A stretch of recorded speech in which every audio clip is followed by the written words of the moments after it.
Olá, tudo bem com você? Está estudando, está se exercitando em casa, fazendo os exercícios de gramática?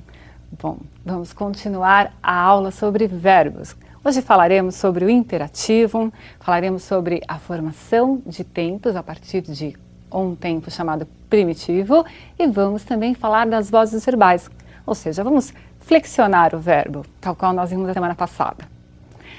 A primeira parte da nossa aula hoje é dedicada ao imperativo, que traz uma série de complicações. No dia a dia, nós misturamos o você, que é a terceira pessoa, com o tu. Então, se diz assim, bem, ligue para mim mais tarde, ou se deve dizer, liga para mim mais tarde. Será que quando você diz ligue, você se referiu ao você, ou será que você se referiu ao tu? Quando você diz liga, será que você se referiu ao você ou ao tu? Você usou o verbo certo? Você vai ter hoje a resposta, prestando atenção à formação do verbo no imperativo. Comecemos. Veja, eu vou utilizar como exemplo o verbo ver, que é um verbo mal usado no dia a dia, na forma principalmente do futuro. Mas eu quero que você preste atenção agora no imperativo. Vamos lá. Então, o imperativo é sempre aquele modo que indica um conselho, um pedido ou uma ordem. Para formá-lo, nós vamos usar dois presentes. Vamos usar o presente do indicativo e o presente do subjuntivo. O imperativo afirmativo, aquele que se usa para que alguém faça alguma coisa, não é? Então, aí a intenção de dar o conselho, ordenar, é formado pelos dois presentes, presente do subjuntivo e presente do indicativo. Do presente do indicativo, nós vamos usar apenas duas formas, a segunda pessoa do singular e a segunda pessoa do plural. Então, leia comigo, olha, eu vejo, tu vês, ele vê. Nós vemos, vós vedes e eles veem. Como é que eu formo o imperativo afirmativo? Para isso, eu vou conjugar também o verbo ver no presente do subjuntivo. Que eu veja, que tu vejas, que ele veja. Que nós vejamos, que vós vejais, que eles vejam. Observe, vou retirar as segundas pessoas do presente do indicativo menos o S. Veja, vê tu. Retiro a segunda pessoa do plural, não é? O vedes menos o S. Vede vós. E as outras pessoas? A primeira não há. Por quê? Porque eu não posso mandar a mim mesma fazer alguma coisa. Se eu mandar a mim mesma fazer algo, eu já deixo de ser o eu e passo a ser um tu, eu me desdobro. Então não é possível haver, logicamente, o imperativo para a primeira pessoa, certo? Segundas pessoas, sempre derivadas do presente indicativo. Terceira, primeira do plural e terceira do plural, você vai retirar sem mudar qualquer coisa do presente do subjuntivo. Veja você, vejamos nós, vejam vocês. Observe aí que o ele passou a ser você, passou a ser um pronome de tratamento. Por quê? Porque o ele ou ela é uma terceira pessoa que está distante. Eu não posso pedir para alguém que está distante, para o meu assunto de quem eu estou falando, para fazer alguma coisa. Então, troca-se no imperativo a terceira pessoa ele e ela, eles e elas, por você e vocês. Sempre assim. Para formar o imperativo negativo, nós vamos usar o presente do subjuntivo inteirinho. Não vamos mais usar o presente do indicativo, só do subjuntivo. Basta que você coloque a partícula que indica a negação, nesse caso colocamos o advérbio de negação não, e basta que você copie as formas, com exceção da primeira pessoa, iguaizinhas àquelas que estão presentes no presente do subjuntivo. Então veja lá, não vejas tu, não veja você, não vejamos nós, não vejais vós, não vejam vocês. Viram? Então eu tenho as mesmas formas do presente do subjuntivo, tal qual foi flexionado no presente do subjuntivo. Muito bem, muito cuidado para não confundir aí essas segundas pessoas, não é? Já que nós trocamos na nossa linguagem o você pelo tu, eu tenho de usar também o verbo na terceira pessoa, já que você é um pronome de tratamento, não é um pronome pessoal do caso reto. Cuidado com isso. Combinado? Esse é o erro mais frequente, trocar o você e o tu. Bem, nós vamos também ver como é que se formam tempos a partir de um tempo primitivo. O que vai ser mais útil para você no vestibular são as derivações do pretérito perfeito do indicativo. Observe como é que eu faço essa formação, não é? Quais são os verbos possíveis de serem derivados desse primitivo. Veja, primeiro você vai pensar assim: eu devo flexionar o verbo que eu quero derivar, não é? Flexioná-lo inteirinho no pretérito perfeito do indicativo, mas eu só vou utilizar a terceira pessoa do plural. Então, de novo, o verbo ver, não é? Veja que eu só coloquei aí na tela para você o verbo na terceira pessoa do plural. Eles viram, não é? Dessa terceira pessoa, no nosso exemplo, o verbo ver, nós vamos seguir uma sequência para tirar partes dessa desinência, que é o final do verbo, não é? E junto ao radical, nós vamos fazer transformações e criar outros tempos. Então, vamos organizar. Do pretérito perfeito do indicativo, da terceira pessoa do plural, é possível formar 3 tempos derivados. Pretérito mais que perfeito, futuro do subjuntivo e pretérito imperfeito do subjuntivo. Como se faz isso? Veja lá, você tem eles viram, retira-se o M, vai ficar eu vira. Então, sempre que eu quero formar o mais que perfeito, eu vou à terceira pessoa do pretérito perfeito do indicativo e retiro o M. Então, ficou eu vira.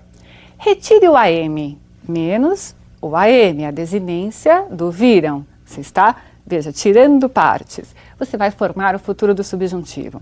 Na aula anterior, eu disse que você pode se utilizar de muletas. Então, palavrinhas que vão ajudar a flexionar os verbos no subjuntivo. Aqui no caso, eu usei o quando. Veja lá.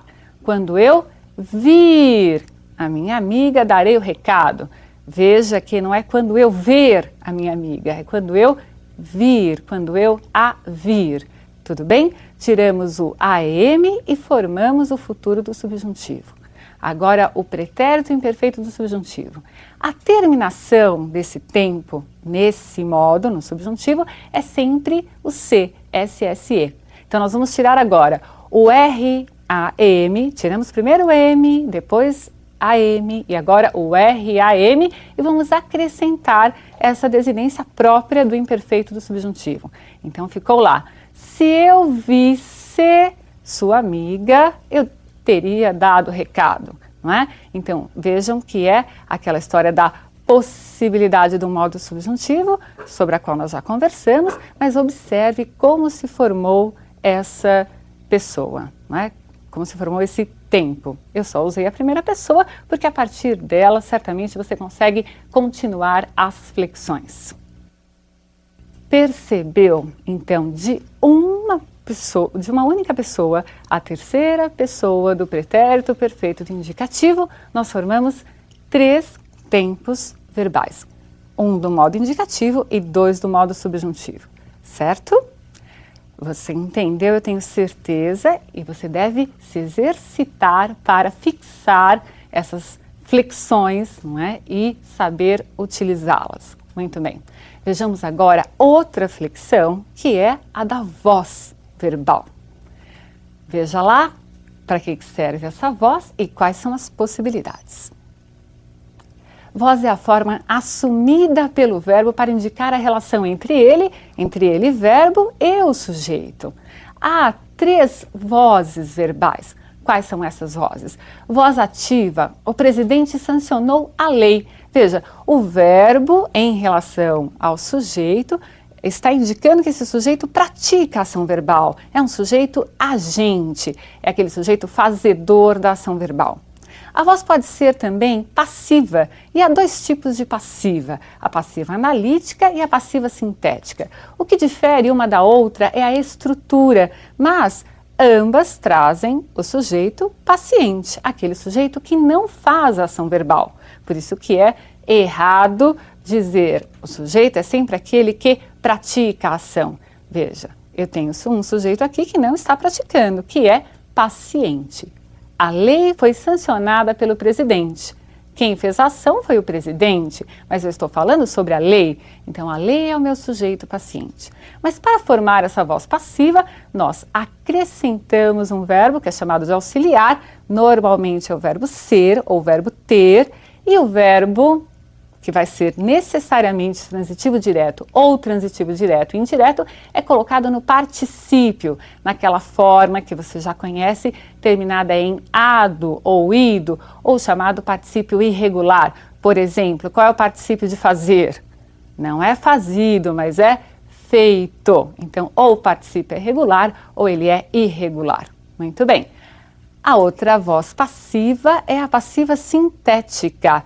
Sancionou-se a lei. Veja lá, o verbo foi colocado na terceira pessoa do singular para concordar com o sujeito lei. Caso eu tivesse aí o sujeito no plural, eu deveria necessariamente colocar o verbo também no plural, porque agora a lei não é mais objeto, mas é sujeito. Essa estrutura de verbo na terceira pessoa, mais o pronome passivador, e o verbo necessariamente tem de ser transitivo direto ou indireto, faz com que se crie essa estrutura verbal. Vamos lá? Então, sancionou-se a lei. Se fosse as leis, nós diríamos sancionaram-se as leis. E o último tipo de voz verbal é a voz reflexiva.